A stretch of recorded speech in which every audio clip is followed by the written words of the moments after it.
श्री शिवाय नमस्तुभ्यम भक्तों, जैसा कि आप सभी लोग जानते हैं कि शीतलाष्टमी होली के ठीक 8 दिन बाद मनाई जाती है, जिसे बसौड़ा के नाम से भी जाना जाता है। कुछ जगह पर इसे बूढ़ी बसौड़ा के नाम से भी मनाई जाती है। और ऐसी मान्यता है भक्तों कि इस दिन शीतला माता की पूजा करने से घर में सुख शांति व अच्छी ऊर्जा बनी रहती है। साथ ही सभी रोगों से दूरी भी बनी रहती है, क्योंकि भक्तों शीतला माता स्वास्थ्य की देवी मानी जाती है। इस दिन को लेकर कुछ खास नियम बनाए गए हैं। भक्तों, अगर आप इस व्रत को पहली बार रखने जा रहे हैं या पूजन करने जा रही हैं, तो आपको कुछ ज़रूरी नियमों के बारे में जानना ज़रूरी है कि इस पर्व के दिन क्या करना चाहिए और क्या क्या नहीं करना चाहिए।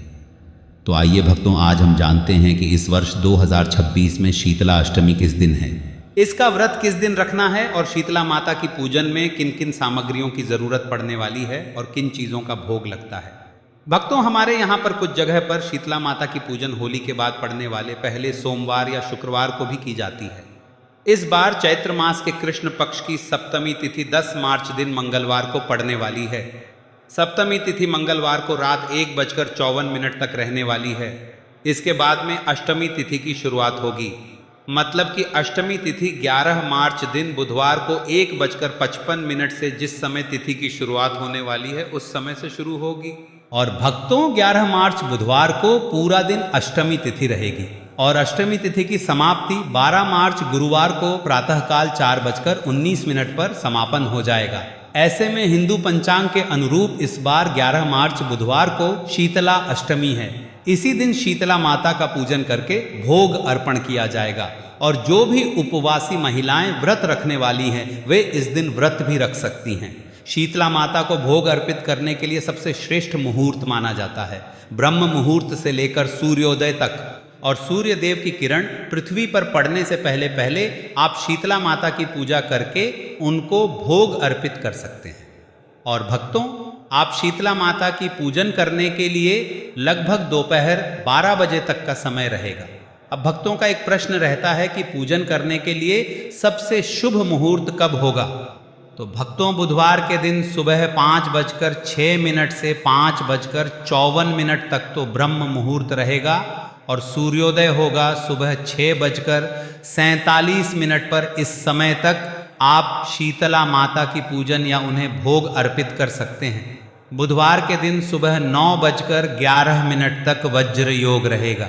इसके बाद में सिद्धि योग की शुरुआत होगी। राहु काल में दोपहर ठीक 12 बजे से लेकर 1:30 बजे तक रहने वाला है। भक्तों, अब आइए जान लेते हैं शीतलाष्टमी के दिन कुछ ध्यान रखने वाली कुछ आवश्यक सूची और कुछ ज़रूरी नियमों के बारे में। तो अष्टमी तिथि के दिन अर्पित किया जाने वाला भोग सप्तमी तिथि को स्नान और साफ सफाई को ध्यान में रखकर बनाया जाना चाहिए। भोजन शुद्ध सात्विक होना चाहिए और धार्मिक मान्यताओं के अनुसार अष्टमी तिथि के दिन सुबह जब तक शीतला माता की पूजा नहीं कर ली जाती या भोग अर्पित नहीं कर दिया जाता है तब तक कुछ नहीं खाया पिया जाता है। शीतला माता को नीम बहुत प्रिय है। इस दिन स्नान करने वाले पानी में नीम की कुछ पत्तियां डालकर स्नान करना चाहिए। और पूजा में नीम की डाली रखना या नीम के पेड़ की पूजा करना, नीम के पेड़ की जड़ में ठंडा जल अर्पित करना अत्यधिक शुभ माना जाता है। नहीं जी जाता है दाहिने। हाँ भक्तों, इस बात का विशेष ध्यान रखना कि पूजा करने से पहले पूरे घर की साफ सफाई कर लेना, क्योंकि शीतला माता को पवित्रता अधिक प्रिय है। इस दिन अपने घर के प्रमुख द्वार पर नीम के पत्तों से बना हुआ वंदनवार भी बांध सकते हैं। ठंडा जल माँ को चढ़ाया जाता है। ध्यान रखें भक्तों कि जल एकदम शीतल हो। थोड़ा सा गुनगुना या गर्म जल शीतला माता को चढ़ाए से शीतला माता का अचानक बरहने वाली विपत्ति, बीमारी या तीव्र प्रकोप भी सहना पड़ सकता है। पूजा करने के बाद माता को चढ़ाया जाता है।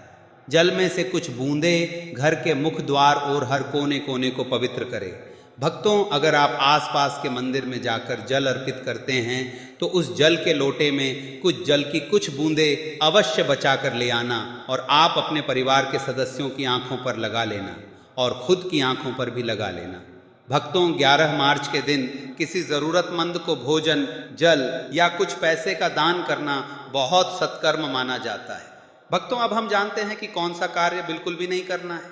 तो शीतला अष्टमी के दिन आपने घर में आग जलाने वाला कोई भी काम करने से बचना चाहिए। इस दिन घर में अग्नि प्रज्वलित करने से मां रुष्ट हो सकती हैं। अष्टमी की पूजा वैला जिन जिन लोगों के घरों में होती है भक्तों, उनके यहाँ पर इस दिन ठंडा और बासी भोजन ही किया जाता है।